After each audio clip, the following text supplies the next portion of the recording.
Oh, welcome to the Sharpe Club. So happy to have you with me this evening, a little bit past 9 p.m. on the East Coast of the U.S. And you're saying, wait a minute, Larry, don't you often come on at 7 p.m.? I do. But today is Monday, which makes it special. Why? I don't know, because I said so. So now we're doing a Sharpe Club. We're going to say something cool and talk to some cool people about what I think is a very interesting topic, maybe even multiple topics. The idea of public safety. It pops up all the time across this country. It pops up all the time across the world in reality. And the ideas of what is public safety?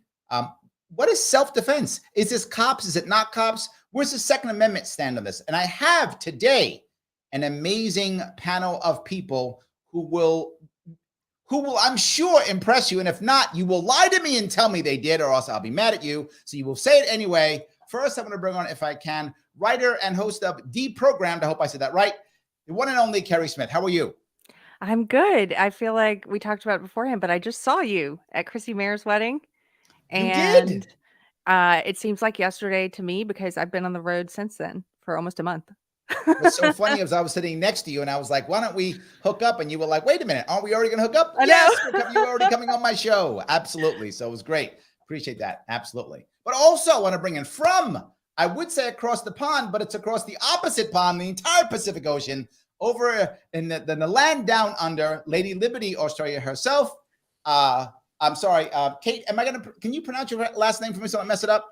Kate Fantinel, not fentanyl, Fantinel, but I am extremely addictive. Oh, I like that. That's why I wanted you to do it. I didn't want to mess it up. I appreciate that. Absolutely. Thank you so much for joining us from Australia. Thank you. Good morning. It's 9 o'clock in the morning here, and I'm from the future, but unfortunately, the future does not look very bright if you value liberty. Sorry to be a bit of a downer for you to start the show, but I'm sure we've got ideas to fix it. There we go. We'll fix it all. And then the man, the myth, the legend himself, another brother Marine of mine, the man who is host of Counterpoints himself, Connor Counterpoints. How are you, sir? You are muted, so we can't hear you. Sorry about that. I said good evening. So sorry about that. Very professional, always technically savvy. Know what I'm doing, definitely. I could tell completely. That's amazing. So let me start with the number one question. What the hell is public safety? Like, why do we always use it? Because I always hear politicians use it and they mean whatever they want it to mean. So generally speaking, if you're more left-leaning, particularly like in New York, you say public safety, what you mean is, how do I punish the cops? But if you're more right-leaning and you say public safety, you mean, how do I give the cops money to punish the bad guys that I've deemed bad? That's how I feel. Am I wrong on this? No. From an electoral standpoint, you're correct, yeah. There we go. See, I was right the whole time. Absolutely. In Australia, it means disarming the population where only the military, government and authorities can have guns, which is what they're doing in Australia. We've just had our first buyback since 1996, gun confiscation in my state of Western Australia. I told you I didn't have good news, Larry. You don't. No. So public safety for us is we'll disarm you so only the government can have guns. Wow. So disarmament is the issue. Now, Keri, I know you love the idea of disarming everybody. So no. Is that sarcasm? Yes, it is. Good Go at ahead. Sarcasm. No, you're just making me think about the ways in which it's used. I guess it's used in a little bit different way here in Texas, but in the past. Tell me in Texas. Tell me. Well, when I think of public safety, I think of the old me is still in there somewhere and thinks of, the government looking out for the citizens' best interests, things that are in the interest they love us. The public good. However, in the past couple years, the past 3 years especially, I did hear that term used a lot in relationship to the government being able to restrict people's right to go to work or to go outside of their home without wearing a mask and things like that. In the interest of public safety, people were being told they were not essential and couldn't work, or that they had to take a certain medical option in order to protect other people's safety. Yeah, that's the part I think that bothered me, right? Growing up, being here in New York, and I did grow up in New York, but being here in New York, I'll go back to growing up. We were always told, and people still say, New York tough New Yorkers. New York is so tough. All the time we talk that trash. And I feel like when we were kids, we were like people fought authority when I was a kid. But now New Yorkers, we're not New York tough. And I hate to say it if you're a New Yorker listening or watching, but I feel like we just sat back and we woke up every day during the lockdowns, and we had to turn on our radio or our TV or our phone or our computer and say, government, can we go to work today? And we not only accepted it, but at 7 p.m. in New York City, we would come out and we would clap for all of the essential workers who were locking us up. Literally, we'd clap for them. That's like, as I always say, that's next level Stockholm Syndrome. That's like super Stockholm Syndrome, right? That's way up. Well, so just to break up the flow of agreement, I guess. So I'm not a libertarian. I'm actually what I would philosophically describe as a communitarian, which means that collectivism is bad. You shouldn't think exclusively of the collective. I think that New Yorkers probably have that ingrained into their persona too much. But then I also think that libertarianism or liberty can be good in asserting your individual rights, but then ultimately it can go too far. So, for instance, in New York, it's densely packed, or New York City specifically. It's no offense to New Yorkers, but it's basically a rat's nest. I think if you had a full auto Glock with a switch, and then somebody starts fighting you on the subway, and then you do a mag dump into them, you're going to hit 20 other people. So it's pretty clear that that's not, fully automatic pistols or fully automatic rifles are not the solution for the New York City subway. So what we're really talking about, or what we should be talking about when it comes to public safety, is how do we fulfill that tier of human need where human beings are capable of exploring the higher tiers of human need, like going to work, having social relationships, all that kind of stuff, without fear of being killed.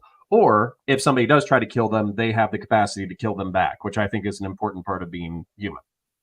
Well, no, I like what you're saying, but the thing that we brought up is I'm not even talking about fully automatic anything. Kate's saying they're taking the guns away, and I'm saying in New York City, you can't even have them. Like, to be forward, I'm working on a case right now with a guy who literally cannot get a permit, period. And in New York City, they will not even, New York State, you don't even have to explain why.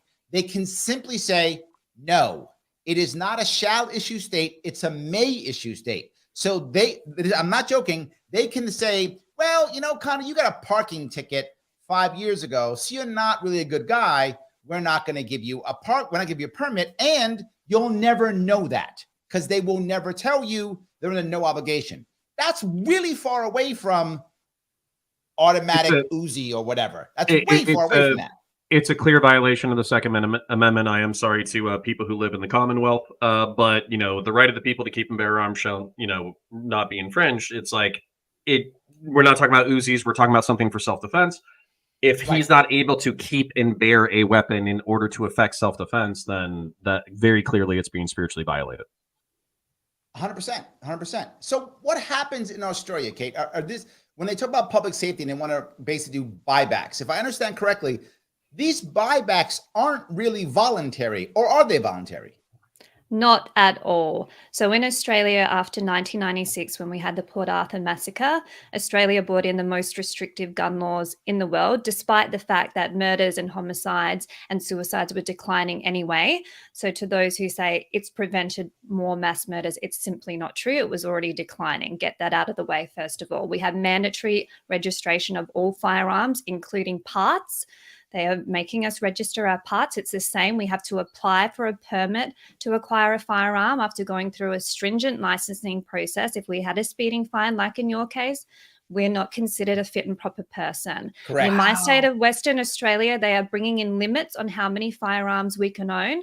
They've decided if you're a competitive shooter, you can have up to 10. If we say you can, if you're a hunter, you can only have up to 5. And it's a case-by-case basis. We've just had our first gun confiscation since 1996 in WA, where I live. Cost millions of dollars. People were told, if you do not hand back your guns, we will come and take them from you. That's what's happening in Western Australia. They do that. And there's been no incident of crime, by the way. WA has one of the lowest rates of firearms crime in my country, yet we are being told our community is not safe, so therefore we have to disarm peaceful people in order to keep the community safe. Wow. Well, because if they want to do lockdowns again, they don't want anybody fighting if they do lockdowns again.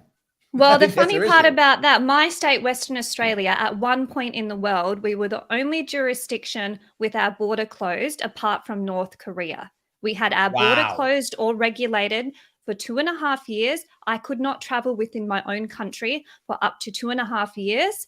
And when I did travel, I needed to have 3 injections in order to come back into WA.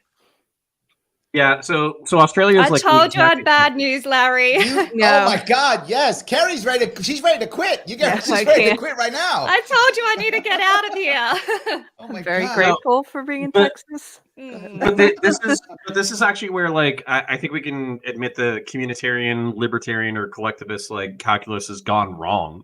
And what I get frustrated with, particularly with American progressives and leftists and liberals, is they act like the example that Kate just brought up doesn't exist. And not only does it exist in liberal democracies that are supposedly our friends and allies who arbitrarily have decided these social things. And without as far as I understand it, without a constitutional basis. They just made it up as they go along. They just used, and actually, Kate, I'm actually really scared for you in another respect. With Australia increasingly tying their economy to China, it seems like China is increasingly socially influencing Australia. We are becoming another state of China. It's scary. We locked people in our homes, like Keri was saying. We copied that idea from China. It's not something to be proud of. So I do fear for my country. I also think the right to life is the most fundamental right of all, including the right to defend your own life. But in my state, you can carry pepper spray, but it's a gray area if you want to use it. So you have to prove that you are under threat enough to use it. We don't have castle doctrine. If someone breaks into my home, despite me being a licensed firearm owner, I am not allowed to use my firearm against them. I have to call the police. That is the advice we are constantly told. Call the police. So can I just ask then, what's the purpose of having a firearm for self-defense if you can't use it for self-defense? We're not allowed to have any non-lethal or lethal means of self-defense. We can't have bulletproof vests. In terms of pepper spray, like I was saying before, you have to prove that you were under enough threat to use it.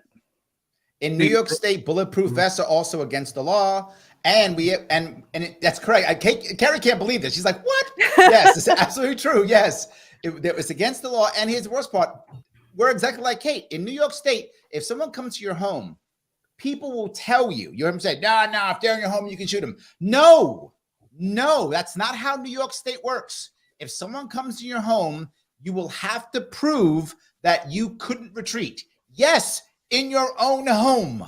So they come in your home, you have a legal firearm, you may not fire unless you could not retreat. If you could not retreat and they keep coming, then you may fire, and you probably still are going to go to jail anyway until they sort things out. Because if you fire a gun, you're going to jail in New York State. Doesn't matter what happens. You could be defending your children. It could be zombie attack, and you're still going to jail. Then they're going to check and see if it was really zombies or not. And after you've been raped probably twice in Rikers Island, then you'll get out. That's after probably 2 rapes. Well, one gang rape and then 1 leader rape. But this is where we need to start talking about the differences between legality and morality. And we also need to understand what we're prepared for and what we want to do as a parallel culture to our own governments that seem to be running away from us at breakneck speed. So what I would advise people who are even in New York is just, hey, even if you're going to get prosecuted, you have to decide on what risks you want to take. And on top of that, as a part of the law, there is a Second Amendment. You're going to be able to appeal to it. And also there's the self-defense law, which is imminent threat of death or great bodily harm to yourself or others. And I think that Daniel Penny, as we were talking about in the New York City subway system, I think he's going to have the ability to say, I was in a subway car. There wasn't the ability to retreat. This person was threatening people around me. I thought there was an imminent threat of death or great bodily harm. I didn't have a weapon. I thought that a restraint was going to be the best way in order to do it. And my only mistake is that this person continued to fight me, and I applied a neck restraint for a bit too long. I had no intentions of killing him. But, unfortunately for me and for him, he ended up passing as a result of our altercation. I still feel like I did the right thing within my own moral system and within the bounds of the law. And I think that there is a chance that he will be excused. And on top of that, I think he raised $2 million for his defense. So it's not like people don't agree with him. I'm with you on everything he said, except it's New York and not Texas. That's the only thing. Yes. Well, my real advice is move. So. Yes. There we go. Yes. There we go. Keri, go ahead. That was my question before we started. I was thinking about Daniel Penny, because when that happened, I did look up some of the laws in New York, and I was under the impression that, like you were just saying, Counterpoints, that you do have a right to self-defense if you believe that your life is being threatened, but you have to prove that. Is that? I think you're right, but I also think that Larry's right in that the DAs are very aggressive because they don't want to set examples where people are quote unquote being vigilantes. Well, no, but I can remember though how it works. Well, I might say what you're going to say. So there was a specific example in New York of a young man. I want to say that he was 16. There were burglars who were breaking into the back of his house. It was a glass pane door. He didn't wait for them to enter the home, and then he shot through the glass pane door, and I think either wounded or killed one of the burglars. And as a result, he did end up spending a few years in prison for manslaughter. Yes. And so for any red state, any purple state, that's not going to be a thing, because you have something called curtilage, which is like the assumed surrounding area of your property that is presumed to be yours and therefore carried under castle doctrine. Whereas unfortunately in New York, they've built this culture of you have to retreat. Human life is sacred. I mean, y'all remember it from the 2020 BLM riots. Property is not worth a human life. Even billions of dollars of property damage is not worth a human life to liberals and leftists. And I'll go one step further. In New York State, the judge decides if he will allow you or she will allow you to take a self-defense defense. The judge can say no. Just go, no, you can't do that. What? No, we're not going to let you do that. No. And if you do, how New York State works is you are assumed guilty. You must now prove yourself innocent.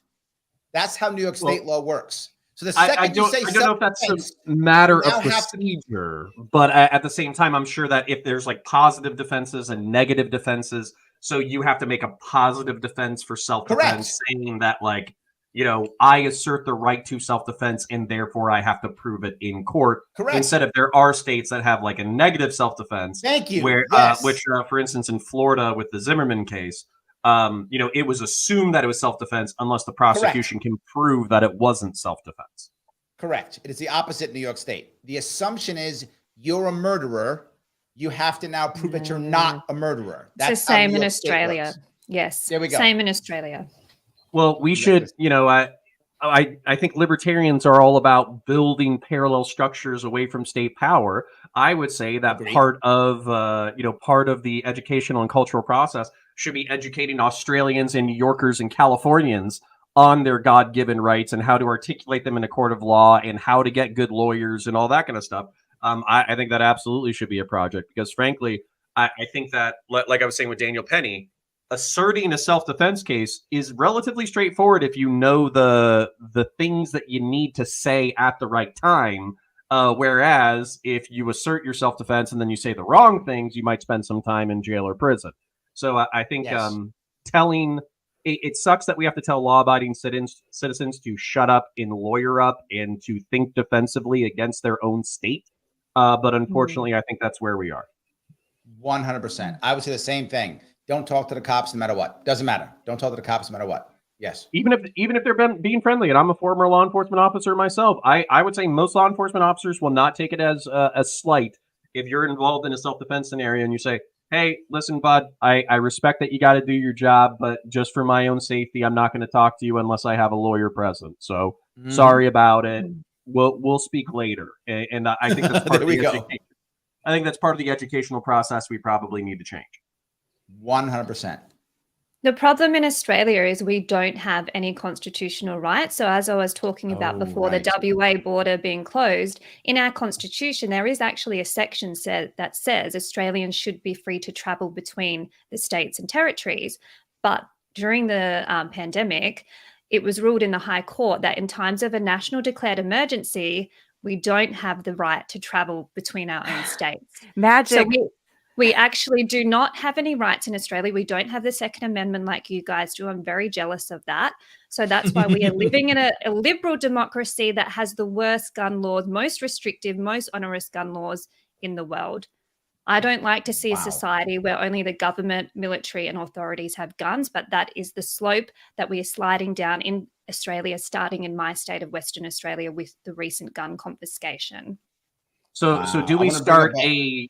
Oh, sorry, real quick. So do we start a, Australia has fallen. I don't think we can save them. China is slowly taking them over. So then do we start some kind of visa refugee process where Australian men and Australian women can marry into red Republican American families? And by the way, and then we can also bolster Republican or conservative or libertarian numbers in red states against the influx of blue refugees from blue states who are now turning our states purple and changing our gun laws and changing our economics. Can we do it without the marry part? I mean, can we not just be friends? Yeah, can we just be friends? Can we do that? If someone can sponsor me, if I met Spike Cohen on the weekend at Friedman Conference in Sydney, and I was saying to his beautiful wife, Tasha, I really want to move to the USA, and she said, don't, because she's Canadian. But I really do want to get over there and live there, but I'd prefer to do it on my own accord. I'm not a feminist or anything, but I don't want to marry for a green card. That's a little bit tacky. Yeah, come here, meet a nice guy, marry then. It's all good. Yeah, I was about to say, well, it's fine. Okay, we won't start with the marriage visa. We'll work our way up to it. We'll start a dating site first. It'll be a libertarian, Republican, Commonwealth American. Well, there's also in Texas, for example, I'm fully in favor of cultural refugees, like that type of migrant. Absolutely, cultural refugees. We don't want any more cultural missionaries. So if you're coming here trying to bring your faith with you and change the culture, like I'm tired of it. You're welcome though. I'll stamp your passport. Yeah. Thank you. I like that. I'll get the first flight out of here. I want to bring up something that Scott brought up. Scott says, no, it doesn't. The burden is on the state to prove it wasn't self-defense. Scott, it depends upon the state. It depends upon what state you're in, right? In New York State, that is not true. In other states, it is. Depends on the state you're in. Yeah, and I mean, I can look it up real quick just to make sure that we're all on the same page, like factually or whatever. But there are, so affirmative case. So it's like affirmative, and it's basically proving a positive or a negative. There's different parts of the court that can refer to different things. So, I mean, we could look it up state by state, but I know for a fact that there's some states, like Florida, there were Democrats and progressives and liberals and leftists who were complaining that George Zimmerman got a presumption of innocence and a presumption of self-defense because it made the prosecutor's job that much harder, that they had to prove that he wasn't asserting self-defense. So even let's just say hypothetically, New York was similar to Florida in that respect, which I don't think it is. That doesn't change the fact that there's plenty of liberals, leftists, Democrats, and progressives who would love to change that so it's more like the Australian model. Wow. There's a question here for you, Kate, specifically. Mike asks, he says, most Australians don't seem to even desire freedom. Is that correct? Unfortunately, I'll have to say yes. So in my country, we didn't have to fight for our freedom like you guys did. We granted it from the Commonwealth. We're still part of the Commonwealth, but we were given our own government. And Australians don't value freedom. We turn to the government at the first sign of something going wrong as a solution instead of turning to ourselves or our communities. We are always turning to the government to say, what can you do to help us? So that's why we saw during COVID, that's why we were closed for so long, because we genuinely have this culture that the government is our friend and our protector and our guardian angel. They're not. So we're facing a bit of an uphill battle here. There are people out there who have that Eureka Stockade spirit, or Ned Kelly spirit, if you know what I'm talking about, Australian cultural icons, where we fight back against the law and fight back against authoritarianism. But unfortunately, my generation and younger, well, I'm 35 now, and those younger than me, this trend of being a socialist is seen as trendy. We have people in my country wearing Black Lives Matter t-shirts, and they're believing this stuff. So I'm out there doing what I can, especially in terms of gun rights. I believe in self-defense, especially as a young woman. I'm not ashamed to say I've been part in a domestic violence relationship, and that would have ended very differently if I had the right to defend myself. Instead, I had to wait for the police to turn up, and it got very messy. So I'm out here saying, no, rely on yourself, rely on your community, rely on your family before you turn to the government to help them, because we saw during COVID, they're not here to protect us. They're here to protect themselves, their own interests, and their mates in big business. It's crony capitalism in Australia. And then we have the influence of the CCP.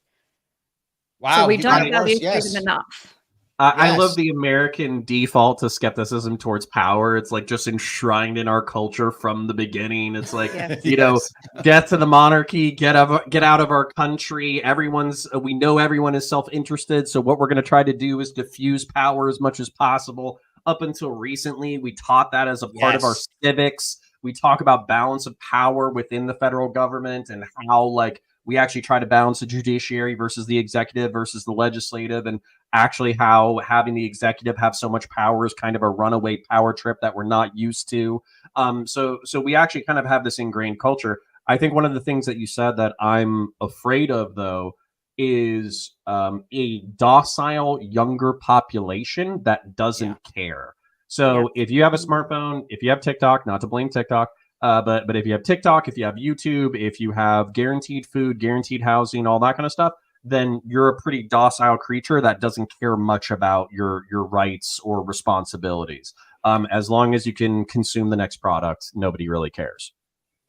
And it's that attitude, she'll be right, laid back, okay, you know, someone else will stand up for me. Or, you know, it's not, we need to change that in Australia. We need to have the power to stand up, like Spike was saying.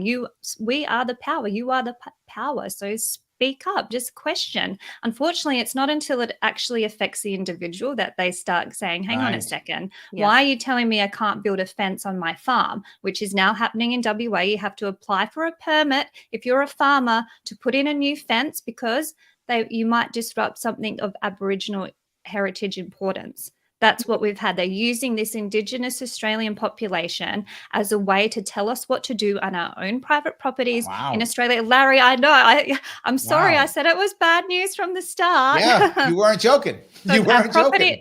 That we don't have rights to property anymore in Australia. They're being eroded left, right, and centre. I've already talked about guns and how they've eroded those rights during the pandemic. Our right to travel. We are becoming a nation of victims in Australia. Mm-hmm. Wow. Unfortunately, well, I think this is why some people think, you know, I don't know, some people call it black pilled, whatever. I just think it's I think it's realistic, is that unfortunately sometimes things have to get really bad before people start to care. And No. I got to be clear on this. It's not just bad. It's bad and they see hope. If they don't see hope, they just stay. Is actually a term for this. It's called learned helplessness. People just stay in a terrible position. They just stay. When they see hope, then they go, oh, there's a chance. Okay, so let me do something. Our issue, to Connor's point, is we have to make sure that we actually are able to show people hope. That, wait a minute, if I do something, something will actually work. Something will actually happen, right? Then they'll do. Otherwise, they just stay there. They don't. They just sit there in that. Let me do a quick admin, if I could, real fast. Guys, if you're listening to this or watching this right now, do me a favor, click that like button. It's important that you click it. I have to get past Al Gore. Who's Al Gore? Algorithm. That's what I need to get past. I get past the algorithms. So please click that like button right now. Oh, you like that, Keri? Thank you for liking my joke. I thought you were making a joke about how Al Gore invented the internet. Oh, babies are coming in. Oh, Connor's been the baby in. So yes. Also, if you happen to be watching on Twitter, please retweet this right now. Just retweet it.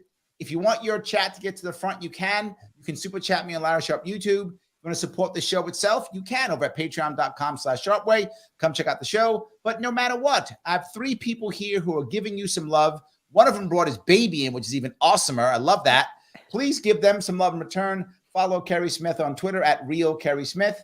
You can follow Connor at _Counterpoints _. You can follow Kate at Lady Liberty AUS. Please do those 3. And also, all the details are in the description of both YouTube and Facebook. Check out their websites, what they're doing. Check out what Deprogrammed is going on. All that cool stuff. Check it all out if you would. I'm sorry, Keri. Go ahead. I just want to do that homework real fast if I could. No, there's a lot of stuff kicking around in my mind right now. I was just saying that's why I don't think I'm necessarily black pilled. If I had to pick one, people say, "What are you?" I'm white pilled, which is what you're saying. There's hope at the end.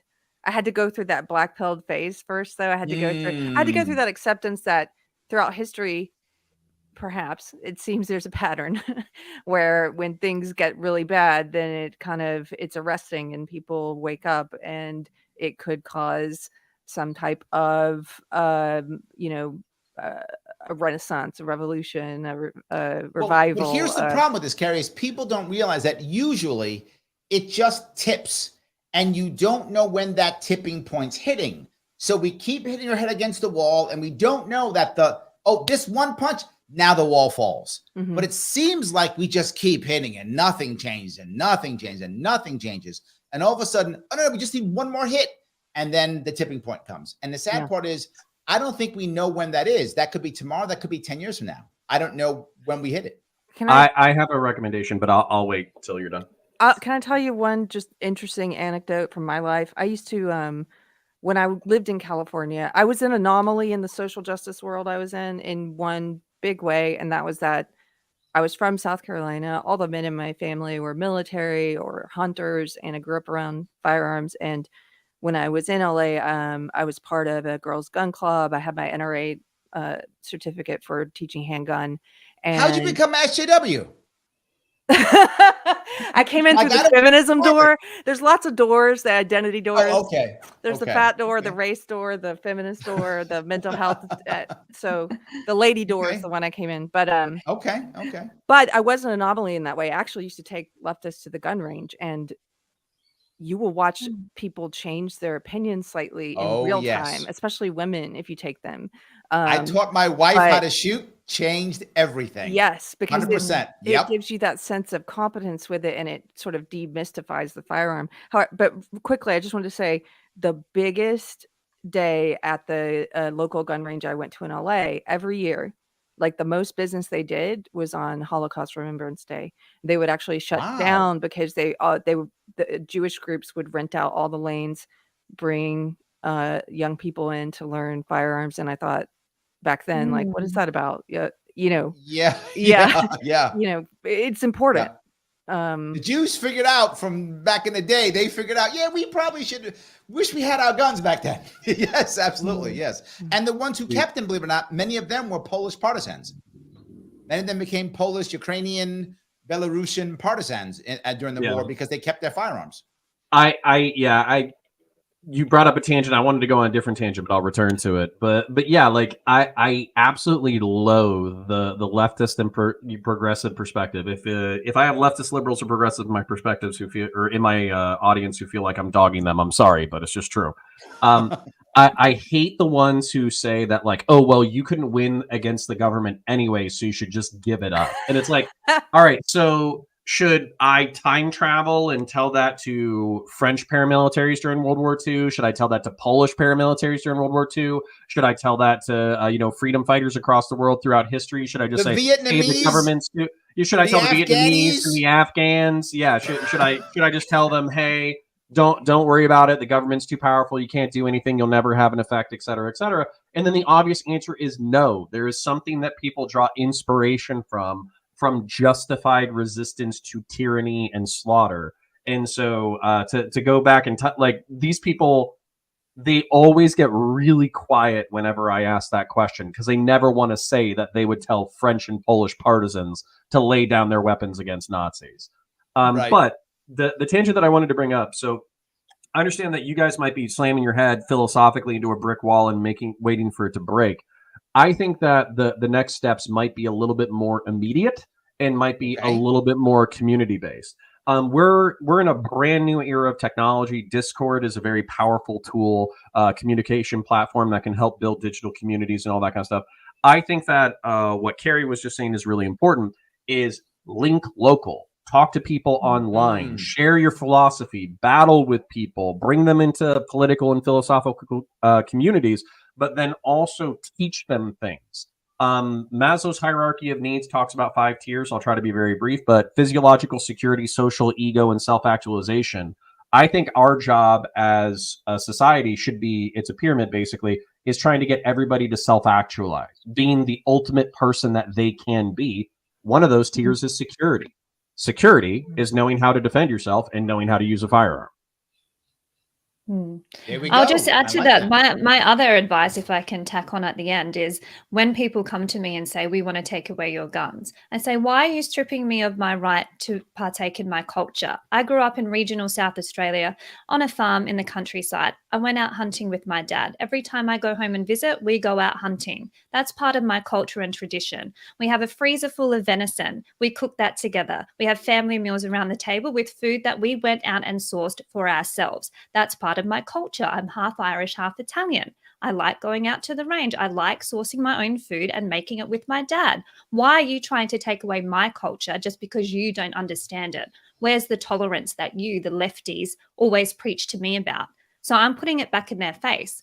Why are you taking my culture away from me when I've done nothing wrong and I'm actually providing food for my family? But aren't they going to Unfortunately, tell it's you right a white away? culture. Yeah, white culture too. Yeah, correct. But something else. Are they going to say, well, look, so we will grace you, Kate, and we will allow you to have one hunting rifle. See, because we. But then it's the animal welfare. I need more than that because of the calibers. That's when you get into the nitty gritties. Well, it's actually unsafe to fight with to kill an animal with that. You need certain calibers. Here's a book on calibers. I actually sent one to the police minister here when he took away our guns, saying this is why we need those high-powered ammunition rifles. And I'll just shock you one more time, Larry. I hope everyone's sitting down. And the baby, yes, you'll cry when you hear this. Yes, the baby's going to cry. You're going to piss the baby off now.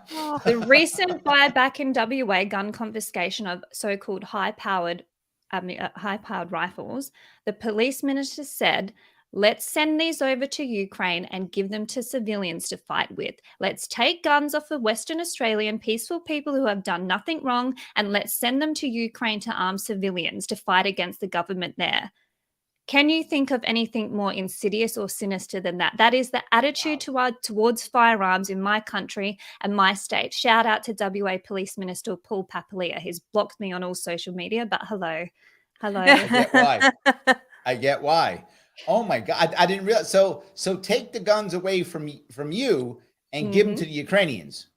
The ironic thing about all of that is the number of people affected, the community affected. Veterans, returned veterans who went to Vietnam to defend as part of all of that. They like going to the range and they like shooting long-range rifle shooting. They find it relaxing and they talk about their experience together there. They are the ones that this government has just disarmed. Veterans. Yeah, so I think the advice that we're taking away, or at least I'm taking away from the example of Australia and the UK where they did the registrations and the buybacks and the mandatory this and the mandatory that, is that if, God forbid, anything like that ever passed in the United States, I'm not turning in anything. I'm not registering anything. They're going up into, the attic in a secure, dried storage system. And then when I'm, I will train my children on other platforms that I can give them the fundamentals of marksmanship. And then when I'm at the end of my life, I'm going to say, hey, kiddos, we kept this stash. Here's something that's worth $500,000 in the zombie post-apocalypse. Yes. It's funny, in New York State, we have to register everything. So all of a sudden, there's a joke now. I lost all my guns in a boating accident. Right. So now, because there's lots of lakes in New York, right? People know there's a lot of lakes in New York, a lot of lakes in New York. So, all my guns are gone. Sorry, I lost them in a boat. Yeah. Gotta go look at the bottom of the lake. If you're gonna dredge the lake, maybe you'll find them. That's basically what we do. Absolutely. Let me grab a super chat if I could. Roger Meadows, thank you for the $5. He says, ever since the end of the Civil War, Black people's Second Amendment rights were never respected. Breonna Taylor's boyfriend, who shot against the cop, aka government busting. I can't say that enough, right? A lot of Second Amendment people get mad at me when I bring up that gun control is racist. They go, no, it's the Second Amendment. And I say, hear me on this. I'm in New York. New York people, as a general rule, don't respect the Constitution. They don't. They don't respect the First or Second Amendments. They don't respect them. So if I say it's constitutional right, they laugh at me. But if I say it's racist, they go, what? And the thing that actually happens in New York State, and I'm sure across the country, but I know New York, is that the vast majority of gun laws are not against who they think. The white good old boy out in the country, we're going to get him because he's a militia guy. That's a fantasy. that guy doesn't get affected by the gun laws at all. The guy who does is the inner city kid.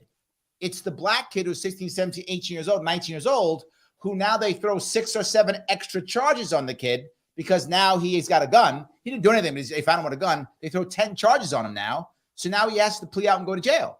And that's about 95% of all gun charges in New York State are against black and brown teens. That is how skewed it is. It's insanely right. Roger's correct. It's been since the beginning of time. They try to crush the black population and eventually affects everybody else. Mm-hmm.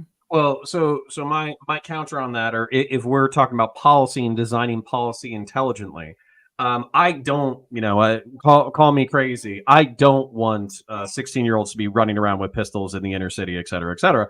But what I do think is negligent bordering criminal from the state is that they're telling 18 and 21-year-old adults who are working stiffs, who pay their taxes, who are going to and from work, you don't have the right to defend yourself. And if you become the victim of young men with firearms, then tough shit, excuse my French, but tough petunias, call law enforcement. Okay. Yeah. They'll come 10 minutes late and then take a report after the person's already gone. So that's my thing. Even in law enforcement, it's like, listen, most violent encounters are going to happen under 2 minutes, and most law enforcement officers have a 10-minute response time. So, you do the math. And no, but I want to go to your point about the 16-year-old kid. Here's my problem. We've been putting 16-year-old, 17-year-old black kids in jail for decades. We don't require extra laws for that. We can do it with the laws we have right now. If we just want to keep putting black kids in jail, we're good. We got the laws for that. We've been doing it for decades. In fact, actually, probably centuries. But we've been doing it for a long time. We're good at that already. These are just leave extra, the guns alone. unnecessary. Yeah. Well, no, I think there's a principled argument here at like 18-year-old kids, because I think that's the age of being an adult. If somebody is not committing another crime, do they have the right to defend themselves? And I think the answer has to be fundamentally yes. So 16 maybe is a little bit young for me, but I'm a communitarian, not a libertarian. But 18-year-old kid, if he's working at Target, he's paying his bills, he's taking care of his parents or whatever, there's no reason why he shouldn't be able to keep a concealed pistol on his person to protect himself as he's going to and from work. Agreed. Australia actually has a history of black racist with our gun laws. At one stage, it was illegal for the Indigenous Australians to own firearms. During one of the wars, it was illegal for people of Asiatic appearance to own firearms during Vietnam, I believe.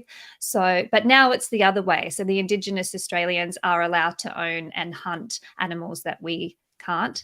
So it's flipped the other way. But gun control, I agree, is from a racist connotation. And I love the work, by the way, that Marge Teray does with his Black Guns Matter movement over there. Really wish we had something like that here. But we'll see. It's a long way to go in Australia in terms of cultural revolution and attitudes towards firearms in particular. Absolutely. The other thing is it's also sexist, gun control laws, because for women especially, who on average were smaller body mass, not as strong as men, I mean, it is an equalizer in a situation 100%. Where your life is being threatened. And there's a story that stuck in my head years ago. It was a true crime. Many true crime stories like this, but in 2000 in Wichita, Kansas, the Wichita Massacre. Do you guys know about that one? Yep. So these two guys, they raped and killed several people. One woman survived that night, and they shot her, but it deflected from a hair clip or something. They left her for dead. She ended up crawling to a house through the snow, and she ended up testifying against these two guys. Anyway, part of her testimony when she was interviewed afterwards, she said there were several times during the night where these two assailants had set the gun down next to her while they were assaulting her. And one of the assailants was gone to the ATM to get money from one of the other victims. And so it was just her and the assailant. Everyone else was locked in a closet. He sets the gun down, and they asked her, why didn't you try to fight back or grab the gun or do something? And she said, because I don't know anything about guns, and it scared me, and I thought I might hurt myself or he would end up taking it from me because I didn't know what I was doing. And that story to me is like just her answer on why she didn't try. It doesn't mean that if you're in that situation, if you know about guns, you necessarily have to choose differently than her. You may still choose to do nothing, but at least it's Sure. not because you don't know anything about them. And for women who were coming to the gun range, as part of the Girls Gun Club I mentioned, a lot of those women were coming. They never thought they would find themselves there, but they were coming because they had experience with domestic assault, or they had a stalker, or they had something that had scared them to the point where they wanted to demystify the firearm. And I agree completely. God, so you're so right, because I in New York, again, I'm going back to New York, we have a problem with this because this is an American issue. I don't know if it's the same in Australia, but in America, every day a woman is killed by her lover. In America, every day a woman's killed by her lover. That's how that works across our state. So across our country, that's happening. New York State, you can't even get a gun in New York State if you are a victim of domestic violence. So your boyfriend or husband is literally threatening to kill you. So what do? I'm not joking. They go, we'll get a restraining order. That's the answer in New York State. So when he kills you, he'll do extra time, I guess, because he also broke that little violated the restraining order. Awesome. Yeah, so he'll do 50 years plus 2 more for the restraining order. He'll do 52 years, I guess, is what they tell you. But you're right. It is a equalizer, and 100% right, Keri. Yeah. So here's another important thing, though. So I think that part of what's going on in conservative and libertarian circles is they're trying to retreat from the social institutions that are already a part of our society. But unfortunately, those institutions are incredibly powerful. So if you're talking about getting a bunch of young men and women or older men and women to consider libertarian or conservative philosophy, that's going to be a part-time endeavor when those people are outside of their jobs or outside of school, and you're going to have a tenth of the impact of those institutions. So what I would kind of encourage libertarians and conservatives to do is to re-enter these institutions, become part of the city council or the school councils or something like that. I'm trying to become governor, brother. I tried. I did. Well, the reason, I gave it a shot. But the specific reason why I'm talking about school councils and all that kind of stuff is because I think that firearms education should be a part of public education. So if you want a higher education where you learn how to load and unload, you don't even have to use real firearms. You could use airsoft BB guns that are all painted orange and blue, or you could use Nerf guns for all I care to teach the fundamentals of marksmanship and how to load and unload a gun properly. But the point being that you could have an advanced course like that. And then you could also just have a non-advanced course for people who are not interested in guns, who don't like guns, who don't want anything to do with it, but just basically say, this is how you don't kill yourself, and this is how you contact the right people in order to dispose of something if you find a dangerous object. And these could be voluntary classes that are offered to the public, and I think it would do a lot to heal our gun culture. Well, let me touch one piece. Roger has another super chat. Thank you for another $5, Roger. Appreciate it. He says, he's talking about Philando Castile, who owned a legal gun, killed by a cop. Again, NRA never came out of support, 100%. And that's the funny thing is most of the second two-way community does not support when it is a black gun owner. With the exception of, I will say there are a couple that do. Gun Owners of America, GOA, is actually very good when it comes to anybody. GOA is good. NRA, and it's going to make some of you angry, NRA is trash. NRA is literally just an arm of the Republican Party. That's all they are. They're trash. They're arm of the Republican Party. But GOA actually cares. And, you know, there are a couple of others who do, but I go right to GOA. GOA does actually care. They will actually step in. They will do something. They'll take action. And something else, local libertarians will very often do it too. The best lawsuits are almost always done by libertarian lawyers, not Republican lawyers. So I do think that does happen. So there is an issue there, I think. Absolutely. I'm sorry. Kate, did you want to say something? I kind of cut you off. Oh, I was going to agree with Counterpoints. So I ran for the Libertarian Party of Australia in the Senate, so I'm trying as well. And I spoke out and said, let's educate young people on basic firearms training. So if you ever come across a gun, you know what to do. I was painted in the media as a right-wing gun extremist, all because I suggested that we teach our kids and others basic firearms training. I'm fortunate that my father taught me what to do with the firearm because it's part of my cultural upbringing in the country. A lot of country kids know what to do, but those living in the city wouldn't know what to do with a gun if they fell over it. That scares me. Let's teach them what to do. Doesn't mean you have to go and take up target shooting or go out hunting, but just a basic knowledge of firearms. Like Keri was saying, when you get these people in the range that have got their own misperceived views on firearms, it's so fascinating watching them change and go, oh, this actually is one of the safest sports that you can participate in. It's all abilities. I love going to the range and taking on the men and saying, look, I can shoot better than that bloke. I love going to the range and there's people there in wheelchairs having a shot. I mean, it's such a fantastic community. It's such I had to touch sport. a piece if I could. Yes. This is years ago. I was at a fundraiser in Oklahoma, and it was in someone's house in a fundraiser. And at this point, is Oklahoma, so the gun laws are much more, open than they are in New York. So many people are carrying, some are open carrying, right? So someone takes a picture.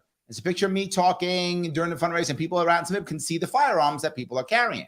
And one of my friends from New York looks at it and goes, oh, are those guns? I went, yeah. And she went, weren't you scared? I said, scared? I was in the safest place I could possibly be. Yeah. I got 15 people in the house.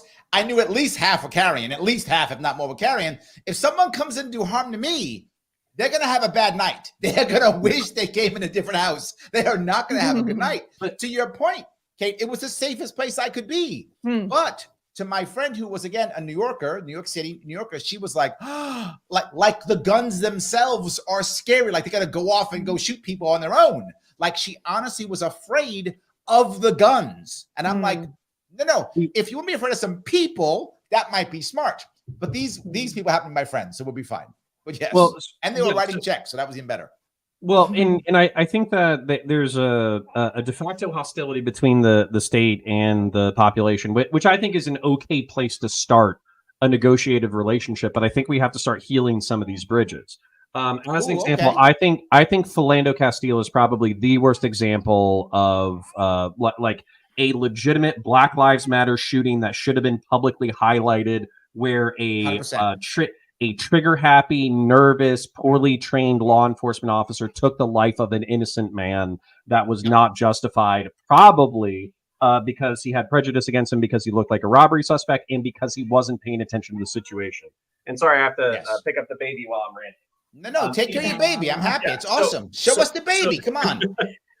So this is Henry. This is Henry. He's supposed to be asleep right now. I don't know. All good. I'm so jealous. Mine are old now. Mine are 19 and 13. I don't have babies anymore, so I kind of wish I had babies. He's on Australian time. It's the morning. He's awake. Yeah, there we go. No, but having kids is magical, but also exhausting. So True.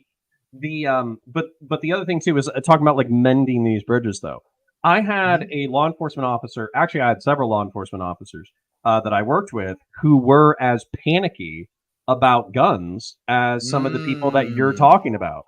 So you're on a traffic stop and somebody has a concealed weapons permit and they're like, unload your gun, give it to me, give me your permit, all this kind of crap. And I literally told them every single time that it happened, I was like, if you're getting your butt kicked on the side of the road, the first person who's going to stop in order to help you is going to be a concealed weapons carrier. Because chances are they have a background check. They, relatively speaking, know the law. They care about their community. They want to, interact with the community in a safe way. They don't want to take the life of someone with a law enforcement officer there and be incorrect about it. So they're going to be very judicious in their response. So if you treat these people like criminals, you're effectively building bad blood between you. Yes. Your fastest response. Cops are 5 minutes away from each other, even for each other. Our backups are 5 minutes away from each other. So basically, what I think needs to happen is, like I was saying, the schools need to educate the gun culture, so it's a healthy gun culture. And also, law enforcement and private citizens should not view each other as the enemy. We should start viewing each other as peer community members trying to make our world better. I like that. I like that. Oh, that's very good. Yes. And the other thing to remember is, statistically, legal gun owners actually are less likely to actually commit felonies. So the more gun owners we have, the safer society we will have by default, because they're less likely to commit felonies. It's absolutely true. So it's crazy, but absolutely true. Wow, that's very good stuff. Let me, if I could, again, do a little bit of admin, if I could. Guys, if you're watching this show and you like what we're saying, then do me a favor, click the like button now. I want you to click that like button. If you haven't, it's because you hate me and I'm now mad at you and I don't want you to hate me. So I will love you again. All's forgiven. Just click the damn like button. It does matter. Please do it. The more we do, the better. If you're watching on Twitter, please retweet this right now. Just literally go retweet.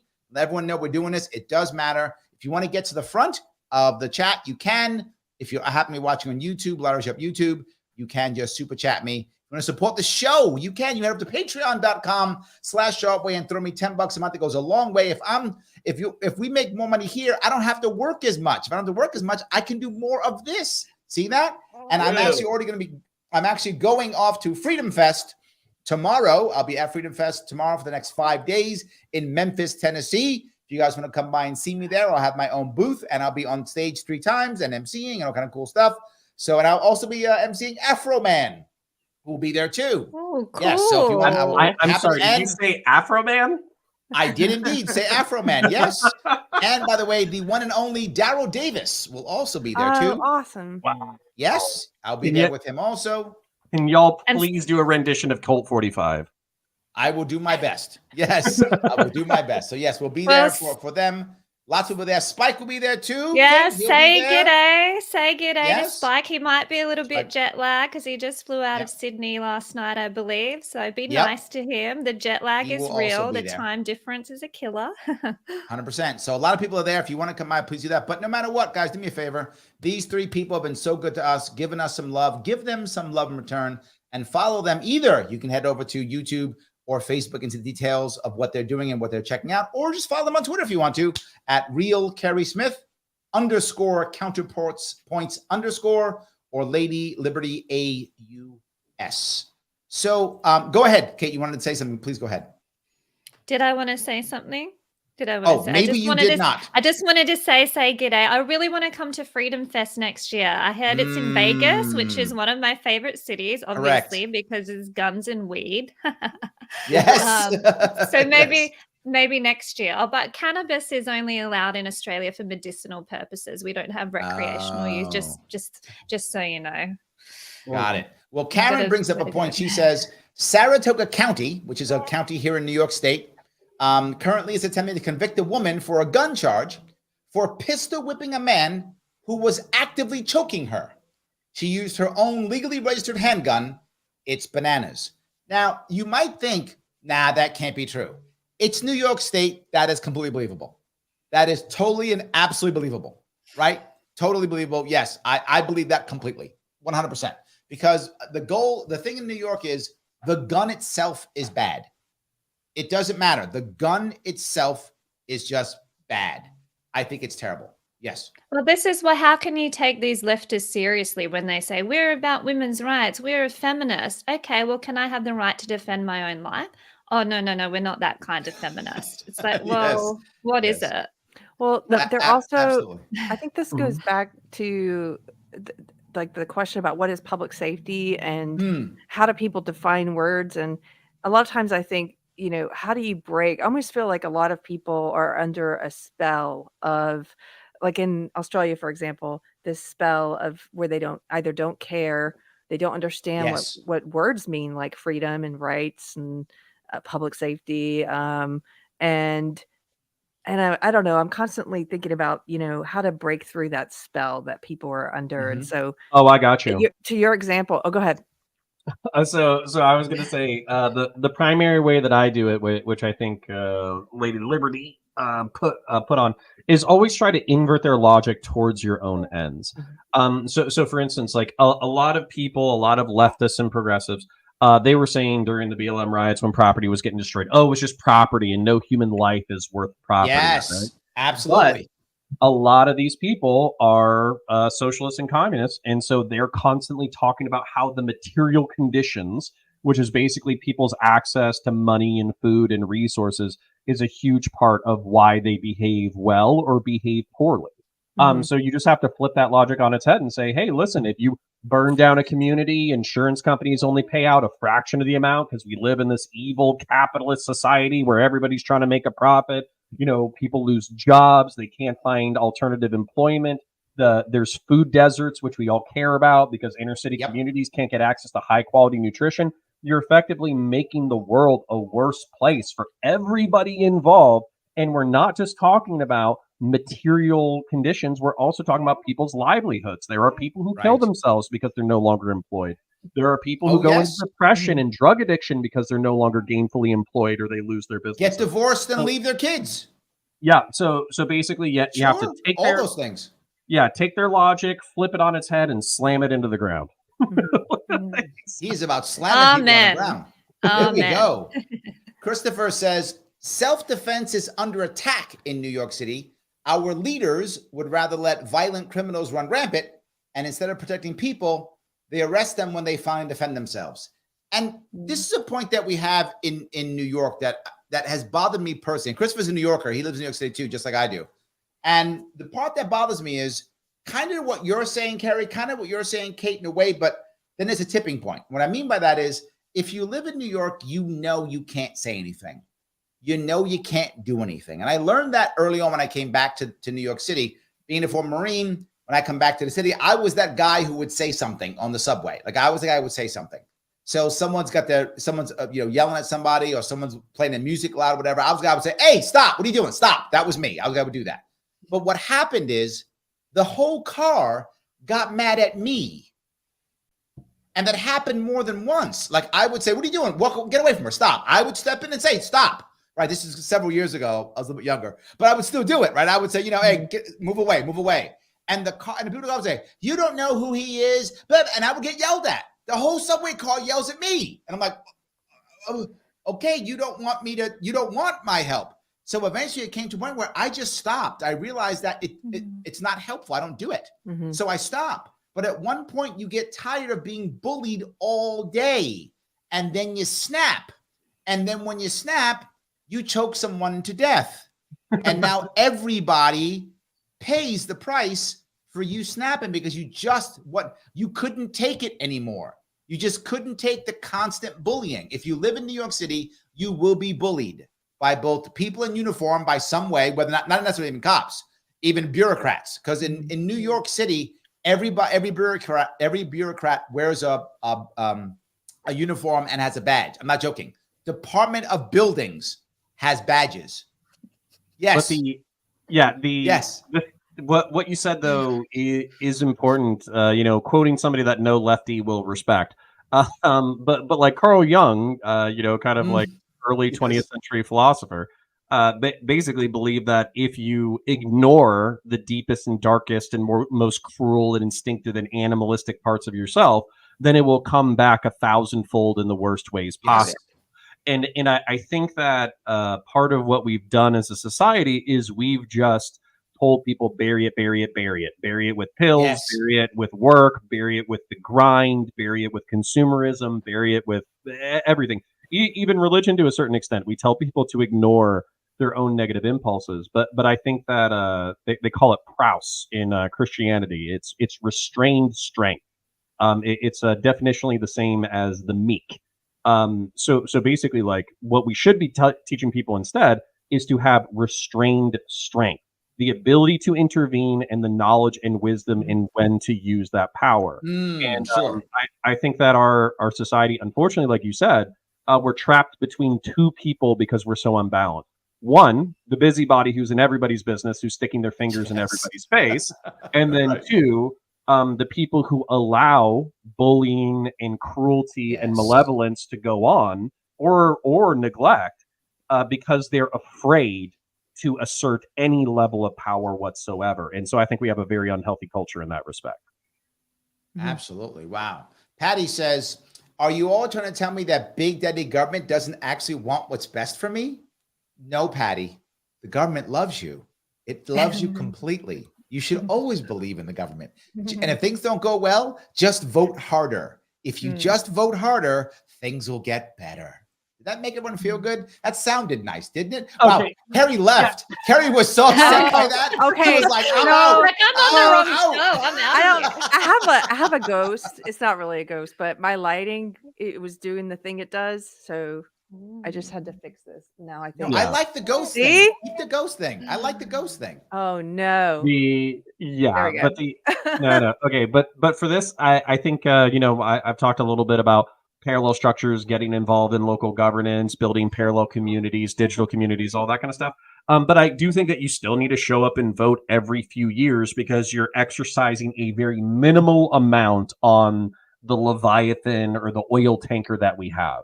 So, of a government that we have. So whether or not assault weapons bans get passed in your state does rely on voting. Whether or not, castle doctrine is upheld in your state does rely on voting.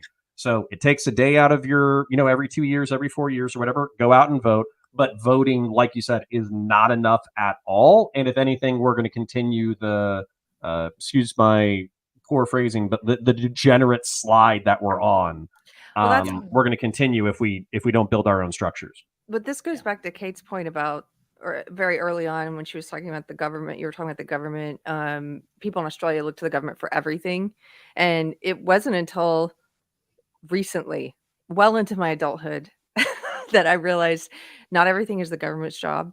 Like some things are the domain of the family and some things are the domain of the church. And I kind of think that my pastor did a really great sermon once about how those things have gotten out of whack, talking about the balance of powers, where you have things that used to be the responsibility of the church or the family are now being put in the government bucket, where it's like people are looking to the government, and young people especially, I think, are being raised where they're looking to the government to fulfill everything.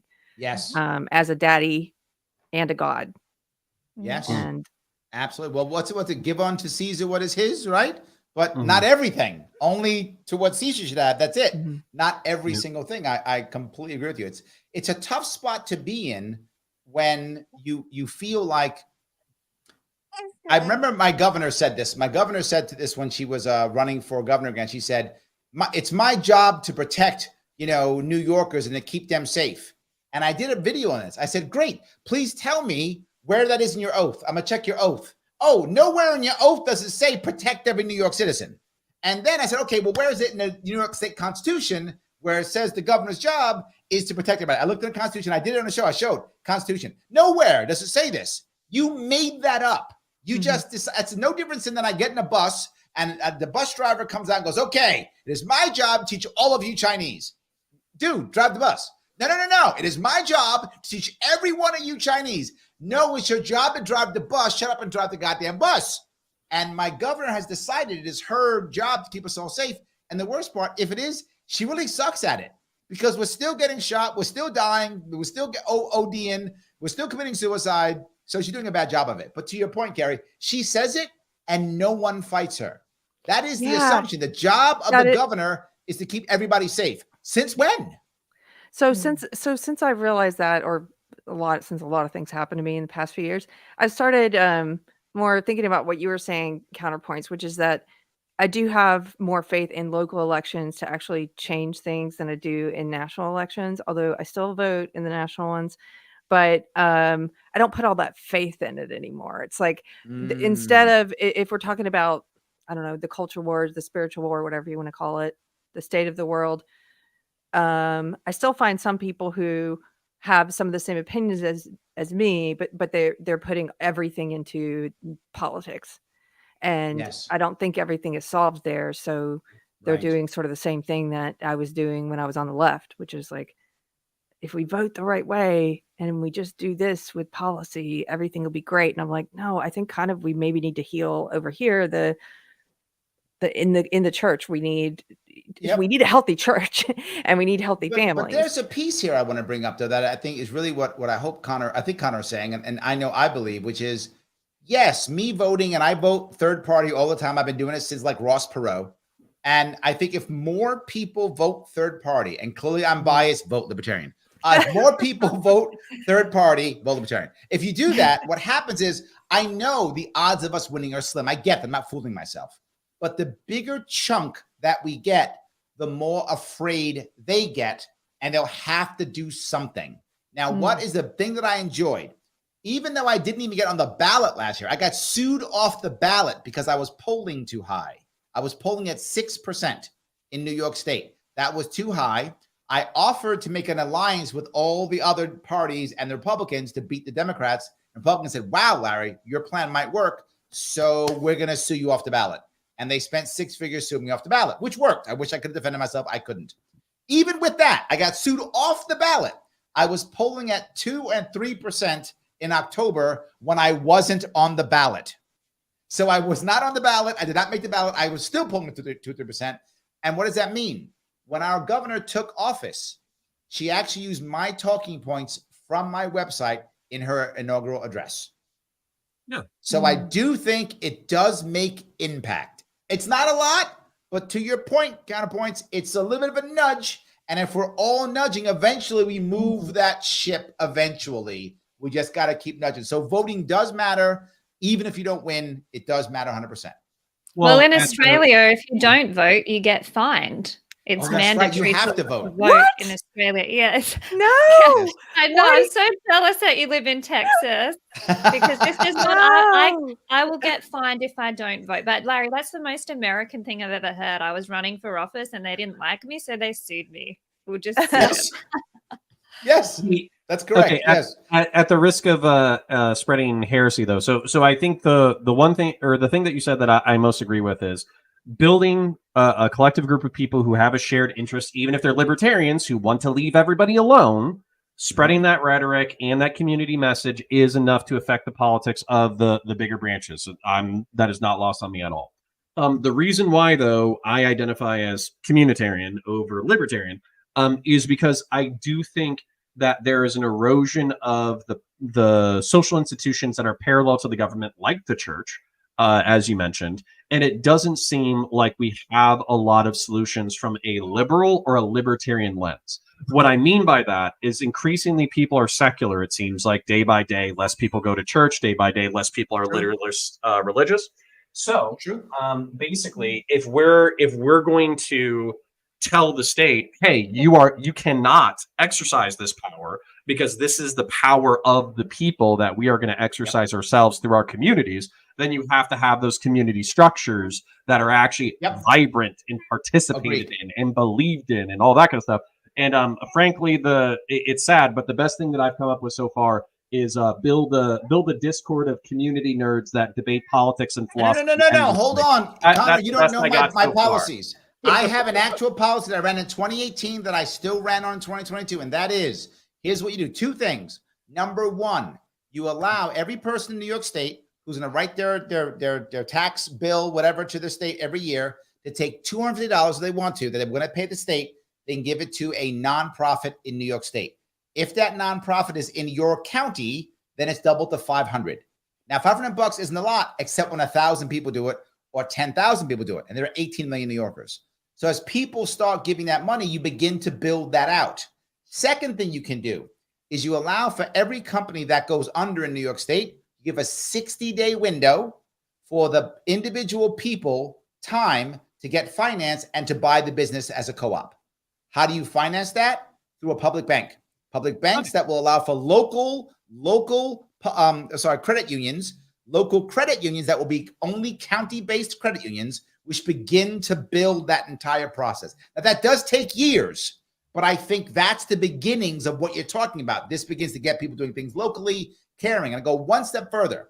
You do a third piece. And these are all policies that I already have. So there are libertarian policies to do this. And this one that's been being done in Wyoming for farmers. I see do it for everything. And that is, if you agree to sell only within New York State, you are immune from all federal regulatory bodies. And you treat businesses and farms exactly the same way. What does that mean? That now encourages people to go local, farm to table. It's cheap. You do it faster. You get more people buying locally, more people doing stuff locally. It encourages all the local stuff you're talking about. So there are policies, by the way, been on my website since 2018, and no Democrat has picked up one of them. Well, okay, so my counter is that whenever you talk about is whenever you try to, like, I'm very black-pilled when it comes to the federal scene, basically. I'm also very black-pilled when it comes to, like, the state scene, because I think these institutions get a little bit too big for their own good. You're not wrong. But basically what I would say is there's so much money at the top that the second that you threaten that pile of cash is the second that you're not going to make it. So if you start talking about, like, we need to get money out of the defense contractors and have them more dedicated to local communities, or we need to have tax vouchers for what you would typically pay in state taxes, and instead you can choose whether or not it goes to the state or if it goes to local communities and charities and all that kind of stuff. Basically, I think that if you were successful, the CIA would hit you with a heart attack gun. So, but hold on now. This is valid points, but hold on. Everything I talk about, though, I always give big business a better way of making money. I'll give you an example of the military-industrial complex. The military-industrial complex does not care if their products kill people. They're not evil. They're just apathetic. If my products kill people, great. They don't kill people, fine. Don't care. I just want to sell technical stuff at a massive margin. That's all I care about. That I want to make money. So instead, if we begin to shut down the bases, we then open up all of the countries we've embargoed, and we open up Iran, we open up North Korea, we open up Cuba, we open up Venezuela, and we give the military-industrial complex the right of first refusal for starting selling in there. They can now sell trucks or toasters or whatever they want to sell. They'll still make high margin. They'll still make fine. They just won't kill people anymore. So you can do these types of things where you shift them off of A onto B. You can do that. It is possible. Because you're right. If I just said, you guys aren't making money anymore, I would all of a sudden not want to live for some reason. That would all of a sudden happen. Yes, you're right. And just a little pushback on that. I think that some of these interests are parallel and they work together. And what I mean by that is I look at the economies that are aligned with the United States on a geopolitical basis. And I think of Europe, the Commonwealth. I think of like Asian countries like Vietnam. I think of, Saudi Arabia, Oman, the Gulf states, all that kind of stuff. And effectively what that adds up to is $65 trillion worth of global activity out of almost $100 trillion of economic activity. And so what I think when you look at conflicts like Ukraine, which I know we're getting off the topic, you're not really looking... Yeah, we're not looking at a national conflict between Ukraine and Russia. What we're looking at is a global commercial empire asserting its influence in a new market. And so what I think that I think it's smart that you're saying like, well, we'll open up all these new markets to you. But if the people who control the levers of power, they don't want competition, they want leverage. And so if you're going to open up these new markets, but then these new markets don't have to play by the rules of everybody else, they might not. If you know what I said what makes my libertarians angry when I say I give them right of first refusal to start the first contracts, which libertarians hate. They go, that's not free market. I go, I know, but I don't want to have the CIA knocking on my door with a heart attack gun. So yes, so that is the way that we aren't very libertarian, but we do end the military-industrial complex without me all of a sudden not loving life anymore. So yes, I'm totally on board with you. I think you're completely correct, but that's why I do that. So let me grab, if I could, a couple more comments, if I could. Let's see here. Sam says, even mace/pepper spray was illegal here in New York. Yes.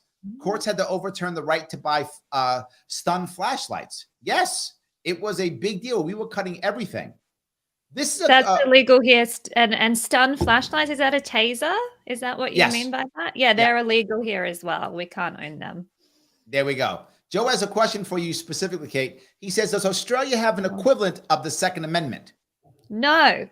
No, we have no rights at all. As I said at the start of the show, in our constitution, we had the right to travel, but in times of a national declared emergency, we don't have the right to travel within our own country. We have no Second Amendment rights. We have the most restrictive gun laws of any liberal democracy, and we're heading down a road where only the government, police, and military will have firearms. And I do not want that for my generation and the next generation. There we go. Davinia says, New York adopted duty to retreat in 1968. The law states that use of deadly force cannot be used if a person can retreat with complete personal safety to oneself or other. Wow. Look at that. 1968. I didn't even know that. Interesting. I like that. That's great. So I want to go to another. We have a bunch of these. I'm going to grab some of these here. One more. Mike is teasing you. Katie says, seems so backward for a company where every insect can kill you. Yeah, I tweeted before I came on. There's this funny video about all the dangerous animals we have here and everything that can kill. I've got I can see a redback spider literally from where I'm sitting. There is a redback spider in my courtyard, which if it bites me, I will die. And that's why we need guns in Australia. I mean, hello, this is the most deadly country in the world, not from other people, but from what we live around. So can I please have a gun to defend myself? Fuck. I love that completely. Yes, absolutely. That's great. So I did the Saratoga one already. So many of this. All right. Joel says, believe it or not, there are high school trap shooting teams in New York. Yes, but they're nowhere near as common as they were. And it used to be the norm, right? New York State, particularly upstate New York, is still theoretically gun friendly, but in reality, nowhere near as gun friendly as it could be, right? It really, yeah, they're not that good at all. Dave says, NRA and their state affiliates only endorse Republicans. Even if it was race between a Democrat and Libertarian, they won't endorse I think he means they won't endorse the Libertarian. That's true. So even when Libertarians run, the NRA will not. In fact, when I ran for governor in 2018, this is very true. In New York State, we have a thing called the SAFE Act. And the SAFE Act in New York City came out in 2013 after an incident in another state. And it basically was very restrictive on guns. Horrible. I was the only candidate running who said, end the SAFE Act. My lieutenant governor was a member of a New York State militia. That is how pro 2A he was, right? So the Republican running said nothing about gun rights. And his lieutenant governor literally said, we need more gun laws. The SAFE Act doesn't go far enough. And the NRA supported them and did not even rate me. Gun Owners of America did rate me. I got the A rating. So they did rate me, but the other ones did not rate me. Wow. So NRA does not do a good job here at all. I'm embarrassed how bad it is. Robert brings up, I found a bunch of guns after people had boating accidents. Yes. I love that. It's very good. Yes. That is very good. Jordan's teasing me. He says, Larry, Mr. Sharpe, will you save the day to announce run for president? Let's go, Larry. No. Thank you for that. But no. I just ran for governor last year. It was terrible on me, my finances, my family, my mental health. It was a terrible run. I spent $400,000 and couldn't even get in the ballot. The system turned against me. Many of the people on my own party turned against me. It was a horrible experience. I do not want to do it again right now at all. I'd like to keep my mental stability if I can. A run is impossible for me, so I appreciate it, but something I just cannot do. For those who don't realize, some of you do, some of you don't. A run in a large state or a run across the country is a massive suck of time, energy, everything, money. You can't work. And here's the worst part. People don't realize running for a small local office, your failure is small and local. When you run nationally or statewide, your failure is public and it stays with you forever. Taking that L in a very public way stays with me forever. And it's very hard for people to understand. It's not just glory and fun. And you have to know every goddamn thing, because if you run as a third party, if you see, he gets it. He gets it. If you run as a Democrat Republican, all you have to say is other guy bad. I protect you from other guy. I don't have to know anything. I'm doing anything. I yell the talking points and I'm done. If you run third party, you have to have actual ideas and know everything. If you say one stupid thing, you're an idiot, and it goes on repeat for the next 3 years, your entire life. It is much harder to do, much harder to handle. So thank you, Jordan. I love you. Thank you for the warm. I appreciate it. But this guy is not running for president next year. I appreciate it, but it's not going to happen. Try running as an Australian woman on a platform of pro-guns at the federal election, which is what I did. I don't know if you can see my core flute or campaign poster. I've got a picture of me shooting a 303 Lee Enfield rifle.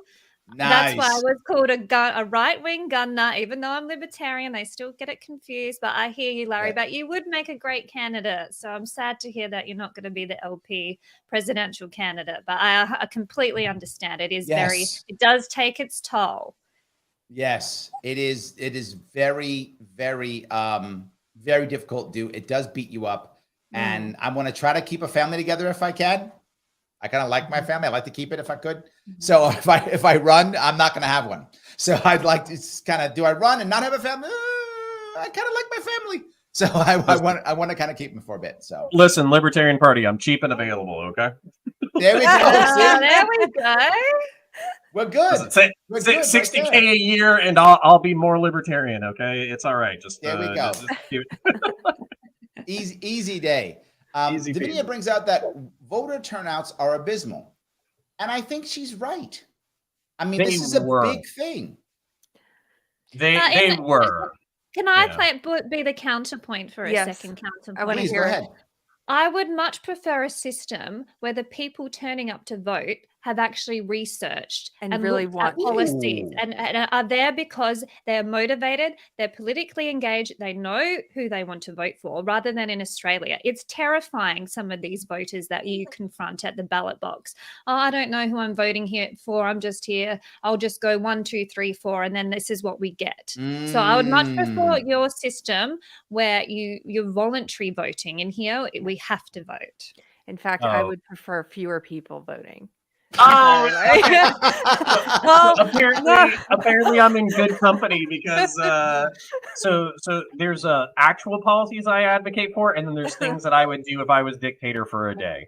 And dictator for a day would absolutely be like 2 years of military service, public service, or you work in retail or restaurant. So Marine Corps. It's the same anyway. Yes. Marine Corps, Peace Corps, or Outback Steakhouse. You pick one. Yes, there we go. And then you can vote. Yes. After 2 years. I love that. I think that's amazing. But I have a very special way of looking at this, though. And it's from a state like mine, which is more and more become more and more common. Basically, gerrymandered states. My state is 3-1 Democrat to Republican. And upstate New York is very red, except for the cities. The cities are all blue. So what happens in the red areas is the people simply give up because they think, I can never win. I can never do anything. So there's areas in upstate New York where 1 in 6 people vote. And it's not because they're not paying attention or whatever. They've just given up. They're like, it doesn't, they're just waiting to leave. And that, I think, to me is heartbreaking. They've just given up. And I think that's a problem, right? The apathy is what bothers me, if that makes any sense. That is my issue. In places where it's so solidly, one party or one color. Yes. Well, we'll start a refugee program. The first one, Australia to the United States. The second one, blue states to red states. And then we'll start doing like the tests, like the civic nationalists. Like you have to take the citizenship test in order to vote. Ooh, and then eventually, when I become, the Confederate Red States of America dictator, then we'll implement the 2 years of working at the post office, the Marine Corps, or retail and restaurants. So we'll work at it. Can we also add that if you don't return the shopping cart to where it goes at the grocery shopping store, cart, instant ban from voting for the rest of your life? Like, you're done. You're done. I absolutely love that. So guys, if you're listening and watching this now and you like it, do me a favor, click the like button. As I said, I got to get past Mr. Rhythm, algorithm. I got to get past Mr. Rhythm. So please click the like button. It does matter. Please do so. If you happen to be watching on Twitter, retweet it now so more people can see this. The more people who retweet this, the better. Absolutely. Elon Musk likes retweets. So let's keep Elon happy and retweet them if you can. If you happen to be watching on YouTube, you can always get your chat to the front by super chatting me on Larry Sharpe YouTube. You can support the channel itself if you want to. Please do that. Patreon.com/Sharpeway. Throw me $10 a month so I can keep going. I could stop working so much because I work too damn much, but I can do that instead. And of course, if you actually care about a third party in New York State, if you do care about that, you can support that campaign if you want to. Go to LarrySharpe.com/ballot access. That supports getting a third party ballot access in New York State. But no matter what you do, any or all of those, please support the people who have come here, the people who've shown us some love. You can follow them if you want to go ahead over to Facebook or YouTube, check details there, or just follow them on Twitter, Real Keri Smith or _Counterpoints_ or Lady Liberty AUS. Let me, is there anything I'm missing here? Something you wanted to bring up before we kind of wrap this up? Can I put a plug in for a firearm range in New Jersey? 100%. Yes. Okay, I told my friend I would mention his range. So when I lived in New York briefly, I did live there back when I was woke, and I was working in entertainment, and I had sold a TV show. We produced it in New York, so I was living in New York City for a year or two, and I would take the bus into Jersey City so I could shoot because it was easier to do it there. And there's a shooting range called the New Jersey Firearms Academy. It's run by my friend Lateef Dickerson, and it's Black owned and operated. It's they do competitive training, they do self-defense training, they do all kinds of things. He's a lovely man. So how do people find it? What do they have to do? It's at njfirearms.com. njfirearms.com. Yeah, for New Jersey. I love it. Yeah. There we go. I appreciate it. Awesome. So if you are Kate, in New York anything? and you want to sorry. demystify the gun, you can go to Jersey and do it there. There we go. Kate, you want to bring something up? If someone would like to sponsor me to move to the United States of America, please save me. Please say it's a bit of I feel like a bit of a hostage in my own country. And then I'll come back and I'll bring the idea of liberty and freedom back to Australia. So I just need to escape from this penal colony for a while. Yeah, we are a prison nation. That's what we are. So please, someone give me a visa to come to the USA. There we go. Connor, anything you want to bring up? You are muted. Yeah. Nope, I'm coming off of mute right now. I promise. I remembered from the first time. But yeah, so basically, I have several projects in the works that people might be interested in. Of course, raising the family is first and foremost, and surviving the wage cage is the second one. But if you're into science fiction or science fantasy, my primary channel is about the Warhammer 40,000 universe. So if you're into people beating each other up and shooting each other and fighting over battles of the future, I break that down. I think I do a good job there. So if you're into that kind of thing, check it out. If you're more into the political stuff, my second channel is Counterpoints Coliseum. That's where I post my live streams like this one, where we talk about politics and the future of the world and all that kind of stuff. And, also, I don't know if this is appropriate to say, but there was a recent internet drama where a gentleman was trying to steal away another gentleman's wife. And basically it was a public fiasco. And that gentleman who was trying to steal another man's wife challenged me to a fist fight. But his fee for the fist fight is $3,000. So I'm currently raising money on my Twitter. So if you want to see two middle-aged men fist fight for internet points, then go over to my Twitter. Any money is appreciated, and we'll bring you some valued entertainment. I love that. That's amazing. Not my wife, led with that. Somebody else's wife. Oh, okay. So I'm defending the honor of somebody else. Oh, if I wanted to see I'll just go to the pub on a Friday night. That happens every Friday night in Australia for free. That's good. I think I hope I'm saying it right. Is it Davina? I hope I'm saying it right. She gets it. Space Marines. She gets it. Absolutely. So, all right, guys, I want to say everyone who was watching, thank you so much. I'll be away this entire week at Freedom Fest, but I will be back online next Monday and rerouting everything back in action next week. I will see you all very soon.